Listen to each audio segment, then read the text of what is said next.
पूर्व मुख्यमंत्री और भाजपा नेता बाबूलाल मरांडी के सलाहकार रहे सुनील तिवारी पर लगे यौन शोषण के आरोप पर प्रदेश की राजनीति गर्म हो गई है। इस मामले को लेकर झामुमो ने बाबूलाल मरांडी पर जमकर निशाना साधा है। पार्टी महासचिव सुप्रियो भट्टाचार्य ने कहा, व्यक्तिगत व्यक्ति के बचाव को लेकर बाबूलाल मरांडी भाजपा के प्लेटफॉर्म का इस्तेमाल कर रहे हैं। इसके लिए बाबूलाल को माफी मांगनी चाहिए। और उस महिला को घर से उठा लिया रात में। देखिए, कोई केस यदि न्यायालय में विचाराधीन है तो पुलिस उसमें हस्तक्षेप नहीं करती। जब शिकायत आया उसके बाद ही उस बच्ची की सुरक्षा की जिम्मेवारी पुलिस की हो जाती है। और बाबूलाल जी कोई साधारण व्यक्ति नहीं, उनके पास में असाधारण ताकत भी है, प्रभाव भी। इसलिए पुलिस ने जो उचित समझा वही किया। वो पुलिस पे आरोप लगा रहे हैं कि लड़की से जानबूझकर मामला दर्ज कराया गया झूठा, इसलिए उसके परिवार को दबाव बनाने के लिए रात में उठा लिया गया और 1 बजे तक टॉर्चर किया गया। ना डीजीपी इसका सवाल का जवाब दे रहे हैं, ना अरगोड़ा थाना प्रभारी, ना एसएसपी, ना ग्रामीण एसपी, कोई नहीं दे रहा इनका कहना। नहीं, देखिए, सब बात का वो कैसे गवाह बन जाते हैं, हमको तो यही समझ में नहीं आता। रांची के एक होटल में गिरफ्तारियां होती है, छापेमारी होती है, बाबूलाल जी को मालूम चल जाता है। बाबूलाल जी को ये भी मालूम चल जाता है कि भारतीय जनता पार्टी का हर कार्यकर्ता का फोन टैपिंग हो रहा है। आखिर ये सूचनाएं उन तक पहुंचा कौन रहा है, उसका भी तो खुलासा होना चाहिए। उन्होंने तो आज यहां तक कह दिया कि उनके जो मित्र हैं उनको कोई धमकी भी दे रहा है। तो भाई, धमकी कौन दे रहा है, उसके खिलाफ एफआईआर क्यों नहीं दर्ज हो रहा है अभी तक? आप इतने कमजोर हैं कि आप डरते हैं। आप डरते हैं तो कहिए कि मैं डरता हूं, झारखंड मुक्ति मोर्चा आपको प्रोटेक्शन देगी। उस तथ्यों पर जांच चल रही थी, कार्रवाई हो रही थी।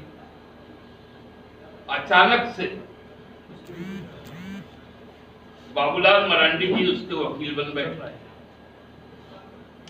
और जब वकील बन बैठे, जब तथ्य सामने आने लगे तो फिर पीछे भी चले गए।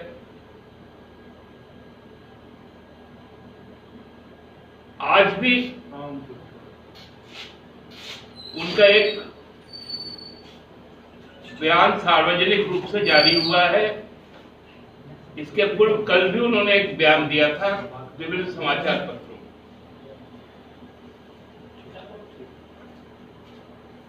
क्योंकि उनसे संबंधित जो लोग हैं, वो लोग कभी ना कभी बाबूलाल जी को किस तरह से उपयोग करते हैं, उसका कई बार प्रमाण हम लोगों को मिला। अब भारतीय जनता पार्टी बाबूलाल जी को एक उपभोक्ता का वस्तु समझकर रख लिए है। ये एक दुखद स्थिति है। इस प्रदेश में ट्रैफिकिंग के खिलाफ और खासकर नाबालिग लड़कियों से जो लगातार खबरें आती हैं, जो शोषण होते हैं, उन शोषणों पर भी अब बाबूलाल जी को तकलीफ होने लगी।